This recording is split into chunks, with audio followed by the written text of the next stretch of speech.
हवाई मार्ग, तो यहाँ पे जो है हमें हवाई मार्ग के बारे में बताया गया है। परिवहन मार्गों में हवाई परिवहन सबसे तीव्र परंतु खर्चीला परिवहन है। दूर के स्थान, दुर्गम तथा सघन जंगल तथा पर्वतीय क्षेत्र जहाँ सड़क मार्गों से न पहुंचा जा सकता हो, वहाँ हवाई मार्ग का उपयोग किया जाता है। तो यहाँ पे हमें बताया कि हवाई मार्ग जो है वह सबसे खर्चीला है, परंतु जो तीव्र एक जगह से दूसरी जगह तक पहुंचा सके ऐसा परिवहन है। और दूर के स्थान जहाँ पे जो है दुर्गम तथा सघन जंगल हो, पर्वतीय क्षेत्र हो, जहाँ पर जो है सड़क मार्गों के द्वारा न पहुंचा जा सके, वहाँ पर हम हवाई मार्ग के द्वारा पहुंच सकते हैं। भारत में हवाई सेवा का प्रारंभ डाक सेवा के लिए इलाहाबाद से नैनी तक हुआ था। बाद में इसे निजी कंपनी चलाती थी। आज एयर इंडिया के नाम से जानी जाती कंपनी तथा अन्य निजी कंपनी हवाई परिवहन सेवाएं देती है। तो यहाँ पे हमें बताया कि भारत में जो है हवाई सेवा का प्रारंभ सबसे पहले जो है इलाहाबाद से नैनीताल तक जो है डाक सेवा के लिए हुआ था। उसके बाद में जो है निजी कंपनी उसे चलाती थी, परंतु आज जो है एयर इंडिया के नाम से जाने जाने वाली जो कंपनी है वह कंपनी तथा अन्य कई निजी कंपनी जो है वह भी हवाई परिवहन की सेवाएं देती है। देश में भारतीय वायुयान केंद्र प्राधिकरण द्वारा जो है 15 अंतर्राष्ट्रीय जो है 87 घरेलू वायुयान केंद्र, 25 नागरिक वायुयान टर्मिनल सहित 127 हवाई केंद्रों का व्यवस्थापन हो रहा है। देश में कोलकाता, मुंबई, चेन्नई, नई दिल्ली, बेंगलुरु, हैदराबाद तथा अहमदाबाद जैसे 15 अंतर्राष्ट्रीय हवाई केंद्र भी है। पवनहंस नामक संस्था ओएनजीसी को तथा राज्य सरकारों को हेलीकॉप्टर सेवा देती है। तो यहाँ पे हमें बताया कि पवनहंस नामक जो संस्था है वह ओएनजीसी को तथा जो राज्य सरकार है उन्हें हेलीकॉप्टर की सेवाएं देती है। उसके बाद आगे हमें यहाँ पे जो पाइपलाइन के बारे में बताया गया है। पानी, खनिज तेल, प्राकृतिक गैस तथा अन्य प्रवाही पदार्थों के लिए पाइपलाइन द्वारा परिवहन किया जाता है। असम के नाहरकटिया से नुनमती बैरानी तक खनिज तेल की पाइपलाइन है। गुजरात में कलोल से कोयली तक सलाया से मथुरा आदि मुख्य मार्ग पाइपलाइन मार्ग है। और इसके उपरांत जो है बॉम्बे हाई से मुंबई के किनारे तक खनिज तेल तथा गैस परिवहन के लिए समांतर पाइपलाइन डाली गई है। गुजरात में भी जो है खंभात, तुवारण, कोयली, अहमदाबाद में गैस पाइपलाइन के के माध्यम से जो है परिवहन हो रहा है। और सूरत, भरूच, वडोदरा, अहमदाबाद, लींबड़ी, जामनगर, मोरबी, राजकोट, गांधीनगर जैसे शहरों में पाइपलाइन के द्वारा रसोई गैस की आपूर्ति की जाती है। तो यहाँ पे हमें बताया है कि पानी, खनिज तेल, प्राकृतिक गैस तथा अन्य प्रवाही पदार्थ जो है उनके लिए पाइपलाइन द्वारा परिवहन किया जाता है। जैसे कई प्रकार के खनिज तेल की पाइपलाइन डाली गई है, कई प्रकार जो है मुख्य गैस लाइन की पाइपलाइन वगैरह डाली गई है, जिससे जो है यहाँ पे लोगों की आपूर्तियों को पूर्ण किया जाता है। उसके बाद आगे हमें बताया है रज्जु मार्ग यानी कि रोपवे। तो पर्वतीय क्षेत्रों में माल सामान या यात्रियों की हेरफेर के लिए शिखरों को रज्जु मार्गों से जोड़ दिया जाता है। भारत में लगभग 100 रज्जु मार्ग है, यानी कि भारत में जो है लगभग 100 जितने रोपवे आए हुए हैं। और पर्वतीय क्षेत्र में जो है माल सामान या यात्रियों की हेरफेर के लिए जो है रोपवे से जोड़ दिया जाता है। उत्तर भारत में दार्जिलिंग, कुल्लू मनाली, चेरापूंजी, हरिद्वार, दक्षिण भारत में चेन्नई एवं पर्वतीय क्षेत्रों में रोपवे आए हुए हैं। गुजरात में पावागढ़, सापुतारा, अंबाजी में रोपवे सेवाएं उपलब्ध है। जूनागढ़ में गिरनार में भी रोपवे का काम चालू किया गया है। तो इस तरह से हमें बताया कि देश में कई जगह पर जो है रोपवे की सुविधाएं दी गई है और लगभग भारत में जो है 100 जितने रोपवे आए हुए हैं। उसके आगे हमें यहाँ पे जो संदेश व्यवहार के बारे में बताया गया है। एक स्थान से दूसरे स्थान पर जानकारी या संदेश भेजने तथा अथवा प्राप्त करने की विस्तृत व्यवस्था को हम संचार तंत्र कहा जाता है। तो यहाँ पे हमें बताया कि एक स्थान से दूसरे स्थान पर जो है जानकारी या संदेश भेजने अथवा उन्हें प्राप्त करने के लिए जो व्यवस्था की गई है संपूर्ण रूप से, उसे हम संचार तंत्र कहते हैं। कि जो है कोई घटना वगैरह हुई तो उसे जो है तुरंत ही दूसरे स्थान पर उस बारे में जो है संदेश वगैरह दिया जाए, उसे हम संचार तंत्र कहते हैं। देश में बाढ़, अकाल, भूकंप, चक्रवात, सुनामी आदि प्राकृतिक आपदाओं के समय राहत एवं बचाव के लिए रोजबरोज के जीवन में संचार तंत्र अत्यंत उपयोगी साबित हुआ है। देश की आर्थिक, सामाजिक तथा सांस्कृतिक विकास, राष्ट्रीय एकता एवं अखंडता बनाए रखने में भी संचार तंत्र महत्वपूर्ण भूमिका अदा करता है। तो यहाँ पे हमें बताया गया है कि देश में जो है कुछ प्राकृतिक आपदाओं के समय एवं बचाव के लिए जो है रोज बरोज जो है जीवन में समाचार ये जो संचार तंत्र है यह अत्यंत ही उपयोगी साबित हुआ है और देश की जो है आर्थिक, सामाजिक तथा सांस्कृतिक जो है उसका विकास कितना हुआ, किस प्रकार से हो रहा है, देश की राष्ट्रीय एकता और अखंडता को बनाए रखने में भी जो है संचार तंत्र जो है अत्यंत महत्वपूर्ण माना जाता है। प्राचीन समय में ढोल बजाकर, धुआं द्वारा, कबूतर द्वारा तथा अन्य पशुओं के द्वारा संदेश पहुंचाए जाते थे। आधुनिक संदेश व्यवहार में डाक सेवा, टेलीफोन एवं मोबाइल फोन, स्मार्टफोन तथा उपग्रहों की खोज से संचार सेवा अत्यंत तीव्र एवं सरल भी है। विज्ञान एवं तकनीकी ने संचार क्षेत्र में विकास लाने में महत्वपूर्ण योगदान दिया है। आज हम सभी महत्वपूर्ण घटना एवं क्रिकेट मैचों का जीवंत प्रसारण देख सकते हैं। संचार साधनों को हम दो भागों में बांट सकते हैं, व्यक्तिगत संचार तंत्र और एक है सामूहिक संचार तंत्र। तो यहाँ पे हमें बताया कि पहले के समय में जो है संदेश पूरे गांव में वगैरह या दूसरे स्थान पर पहुंचाने के लिए जो है ढोल बजाकर फिर धुआं वगैरह करके उसके द्वारा तथा कबूतर जैसे अन्य पक्षियों के द्वारा जो है संदेश पहुंचाए जाते थे। परंतु आधुनिक समय में जो है डाक सेवा, टेलीफोन, मोबाइल फोन, स्मार्टफोन तथा इंटरनेट की जो सेवा है उसके द्वारा जो है यहाँ पे अत्यंत तीव्र गति से और सरलता से जो है समाचार एक स्थान से दूसरे स्थान तक संदेश भेज सकते हैं। और यहाँ पे हमें बताया गया है कि संचार साधनों को जो है हम दो भागों में बांट सकते हैं। पहला है व्यक्तिगत संचार तंत्र और दूसरा है सामूहिक संचार तंत्र। तो यहाँ पे हमें सबसे पहले जो है व्यक्तिगत संचार तंत्र के बारे में बताया गया है। व्यक्तिगत संचार तंत्र के साधनों में इंटरनेट तथा स्मार्टफोन सबसे असरकारक एवं आधुनिक है। ईमेल, ई-कॉमर्स, मुद्रा की लेन देन आदि इंटरनेट के कारण तेज बना है। इसके उपरांत सोशल मीडिया के विविध एप्लीकेशन के द्वारा संदेश व्यवहार के क्षेत्र में क्रांति आई है। ग्राम्य विस्तार के लोग भी इनके माध्यम से देश विदेश के लोगों के साथ जीवन संपर्क में रहे हैं।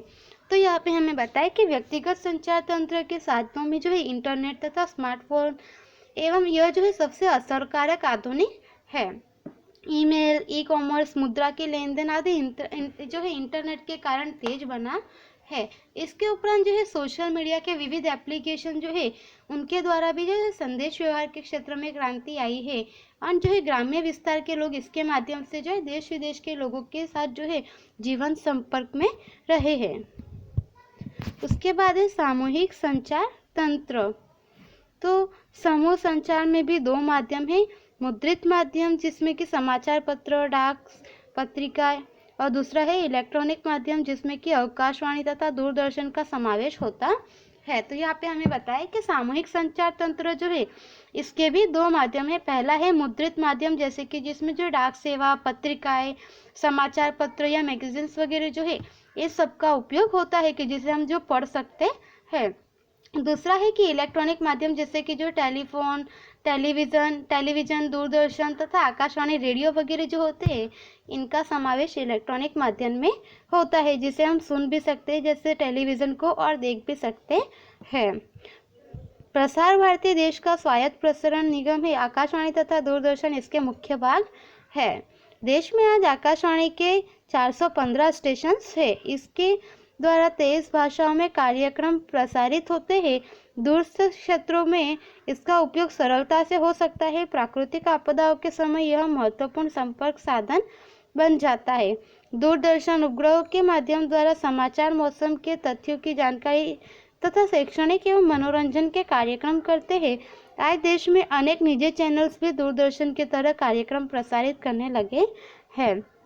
तो यहाँ पे हमें बताया कि देश में जो है आज आकाशवाणी के 415 स्टेशन है और इसके द्वारा जो है 23 भाषाओं में कार्यक्रम प्रसारित किया जाता है और दूर के स्थानों में जो है इसका उपयोग सरलता से हो सकता है। प्राकृतिक आपदा वगैरह जो है यह इनके महत्वपूर्ण संपर्क के साधन बन जाते हैं जिसके द्वारा लोगों को एक स्थान से दूसरे स्थान के बारे में जानकारी प्राप्त हो सके। उसके बाद में हमें बताया है कि यहाँ पे जो है मौसम की जानकारी वगैरह और शैक्षणिक मनोरंजन वगैरह जो कार्यक्रम है वह टेलीविज़न पर दिखाए जाते हैं। दूरदर्शन जो है यह एक जो है नेशनल चैनल होने के साथ साथ दूसरे भी कई प्रकार के चैनल्स होते हैं जो कि कार्यक्रम वगैरह जो है प्रसारित करते हैं।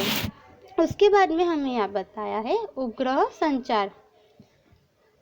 कृत्रिम उपग्रहों में स्वयं ही संचार योग्यताएं है, परंतु साथ ही वे अन्य संचार माध्यमों का नियमन भी करते हैं। भारत के द्वारा छोड़े गए इंडियन नेशनल सैटेलाइट INSS प्रणाली बहुउद्देशीय उपग्रह प्रणाली है, जो दूरसंचार, हवामान तथा चक्रवात तूफान जैसी आपदाओं की चेतावनी, संशोधन तथा अन्य प्रसारण में सहायक होती है। उसके उपरांत भारतीय दूरसंवेदन IRS पद्धति के उपग्रहों पर आत्मनिर्भर बनकर अपने प्रक्षेपण वाहन polar satellite launch vehicle PSLV का विकास भी किया गया है। तो यहाँ पे हमें बताया है कि कृत्रिम उपग्रहों में जो है स्वयं ही संचार योग्यताएं होती है, परंतु इसके साथ जो है अन्य संचार माध्यमों का नियमन भी करते हैं। जैसे कि भारत द्वारा जो छोड़ा गया था इंडियन नेशनल सैटेलाइट, यह जो है बहुउद्देशीय उपग्रह प्रणाली है, जो कि दूर संचार की जो है जैसे कि हवामान, चक्रवात, तूफान जैसी जो घटनाएं हैं इनके बारे में जानकारी देती है। इसके उपरांत जो है भारतीय दूर संवेदन यानी कि IRS जो है इस पद्धति के द्वारा उपग्रह पर आत्मनिर्भर बनकर जो है प्रक्षेपण वाहन, पोलर सैटेलाइट लॉन्च वगैरह किया जाता है। उसके बाद हमें यहाँ पे व्यापार के बारे में बताया गया है। भारत विशाल देश है, इसमें कई पर्वतीय क्षेत्र भी है, कई उपजाऊ मैदानी प्रदेश, किनारे के प्रदेश, मैदानी तथा रेगिस्तान जैसे विभिन्न भूपृष्ठ आए हुए हैं। ऐसी ही भिन्नता जलवायु, वनस्पति तथा खनिज संसाधन एवं जल संसाधन एवं संचालन शक्ति के साधनों में दिखाई देती है। भिन्नता के आधार पर प्रत्येक प्रदेश में कृषि की फसलों तथा औद्योगिक उत्पादनों में भी विविधता पाई जाती है। इसके परिणाम स्वरूप देश में दो प्रकार की व्यापार प्रणाली है। पहली है आंतरिक व्यापार, दूसरा है अंतर्राष्ट्रीय व्यापार। तो यहाँ पे हमें बताया गया है कि जैसे हम सभी जानते हैं भारत विशाल देश है, इसमें कई पर्वतीय क्षेत्र, कुछ उपजाऊ मैदान, कहीं पे जो है घाटियाँ वगैरह इस प्रकार से आए हुए हैं। अलग अलग प्रकार के भूपृष्ठ हमें भारत में देखने को मिलता है और ऐसी ही भिन्नता जलवायु, वनस्पति तथा खनिज संसाधन एवं संचालन के शक्ति के साधनों में भी दिखाई देती है। और भिन्नता के आधार पर जो है प्रत्येक प्रदेश में जो है कृषि की फसलों तथा औद्योगिक उत्पादनों में भी विविधता देखने को हमें मिलती है, जिसके परिणाम स्वरूप जो है व्यापार जो है यह दो प्रकार की प्रणाली है। एक आंतरिक व्यापार जो कि देश के अंदर किया जाता है और एक अंतर्राष्ट्रीय व्यापार जो कि दूसरे देशों के साथ व्यापार संबंध निर्मित किया जाता है। उसके बाद यहाँ पे हमें बताया गया है कि आंतरिक व्यापार एक राज्य में विपुल मात्रा में उपलब्ध वस्तुएं दूसरे राज्य में निर्यात की जाती है तथा दूसरे राज्य में उत्पन्न वस्तुएं अपने राज्य में आयात की जाती है। इसे आंतरिक व्यापार कहा जाता है।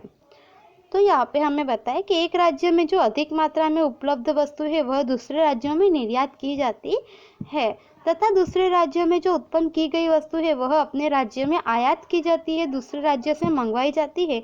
इसे जो है हम एक राज्य से दूसरे राज्य के बीच में जो आदान प्रदान होता है उसे हम जो है आंतरिक व्यापार कहते हैं। उदाहरण स्वरूप पंजाब में गेहूं अधिक उत्पन्न होता है, इससे वह अन्य राज्यों में भेजा जाता है, जबकि पंजाब को समुद्री किनारा प्राप्त न होने से वह नमक गुजरात में से आयात करता है। तो यहाँ पे हमें बताया कि जैसे कि उदाहरण के स्वरूप में पंजाब में जो है अधिक गेहूं होता है तो वह जो है दूसरे राज्यों में भेजा जाता है, जबकि पंजाब में जो समुद्री किनारा नहीं है जिसकी वजह से गुजरात में से जो है वहाँ पे नमक जो है भेजा जाता है, जो पंजाब उसे आयात करता है और गुजरात के द्वारा जो है नमक का निर्यात किया जाता है। इस तरह प्रत्येक राज्य अपने राज्य में होने वाली उपज का निर्यात करता है। परिणाम स्वरूप भारत में आंतरिक व्यापार भी विकसित हुआ है। अंतर्राष्ट्रीय व्यापार, अब हम जो है यहाँ पे भारत का अंतर्राष्ट्रीय व्यापार जानेंगे। विश्व के अलग अलग देशों के द्वारा अपनी आवश्यकता के अनुसार बेचने तथा आयात करने की पद्धति को अंतर्राष्ट्रीय व्यापार कहा जाता है।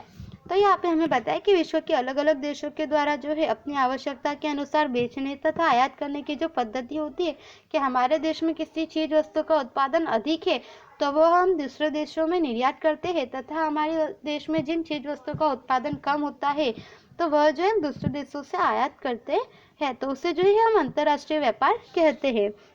अंतर्राष्ट्रीय व्यापार में समतुला बनाए रखना आवश्यक होता है, अन्यथा देश की व्यापार तुलना नकारात्मक बनती है। यदि देश उत्पादित वस्तु का निर्यात अधिक एवं आयात कम करे तो देश की व्यापार तुलना सकारात्मक होती है, ऐसा कहा जा सकता है। तो यहाँ पे हमें बताया है कि अंतर्राष्ट्रीय व्यापार में जो है हमें समतुला बनाए रखना आवश्यक है। यदि हम कोई चीज वस्तु किसी दूसरे देश से जो है आयात करते हैं, तो हमें किसी दूसरे देश में जो है दूसरी कोई चीज वस्तु हमारे देश में जिसका अधिक उत्पादन हो, वह हमें जो है दूसरे देश में निर्यात भी करनी चाहिए, जिससे हमें जो है दूसरे देश की विदेशी मुद्रा भी प्राप्त हो, और यह जो है हमारी सकारात्मक व्यापार तुला मानी जाती है। इससे हमारे देश में विदेशी मुद्रा का भंडार में वृद्धि होती है। यदि देश में निर्यात की अपेक्षा आयात बढ़े तो व्यापार तुला जो है नकारात्मक होती है। ऐसा माना जाता है जो देश अधिक निर्यात करता है उसका चलन मूल्य अंतर्राष्ट्रीय बाजार में बढ़ता है, एवं जिस देश की आयात बढ़ता है उसका चलन मूल्य जो है अंतर्राष्ट्रीय बाजार में घटता भी है। 1991 से उदारीकरण की प्रक्रिया के बाद भारत के अंतर्राष्ट्रीय व्यापार में बड़ा बदलाव आया है। विगत कुछ वर्षों का अभ्यास करें तो भारत की व्यापार तुलना लगभग नकारात्मक रही है। हमारे देश से जो है इतना निर्यात नहीं किया गया, आयात हमारे देश में अधिक मात्रा में किया गया है, जिससे कि हमारे देश की जो व्यापार तुलना है वह नकारात्मक बनी है। यह व्यापार तुलना सकारात्मक बने इसीलिए सरकार ने अब जो है मेक इन इंडिया प्रोजेक्ट आरंभ किया है। तो यह जो है नकारात्मक व्यापार तुला इसे जो है सकारात्मक पे बदलने के लिए हमारे देश ने जो है मेक इन इंडिया का जो है प्रोजेक्ट शुरू किया है, कि जिससे जो है हम हमारे देश में ही जो है चीज वस्तु का उत्पादन जो है अधिक मात्रा में करे। इससे जो है कई विदेशी कंपनियां भारत में माल का उत्पादन कर उससे विदेशों में निर्यात करेगी। अब हम भारत के आयात निर्यात व्यापार का अध्ययन भी करेंगे। तो यहाँ पे अब हमें जो बताया गया है कि भारत का आयात व्यापार, तो आयात व्यापार किस प्रकार का है। भारत में आवश्यकता के अनुसार लोहा फौलाद का उत्पादन न होने से लोहा फौलाद एवं तांबा का आयात करता है।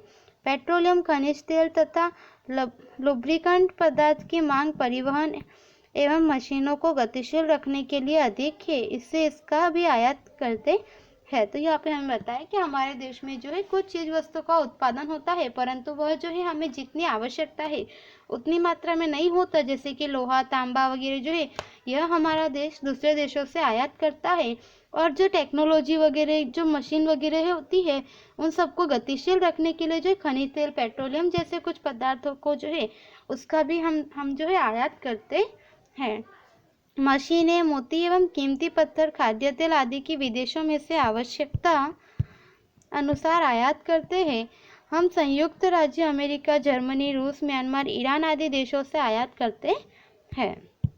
अब यहाँ पे हमने आयात के बारे में जाना था। अब हम जानेंगे भारत का निर्यात व्यापार कैसा है।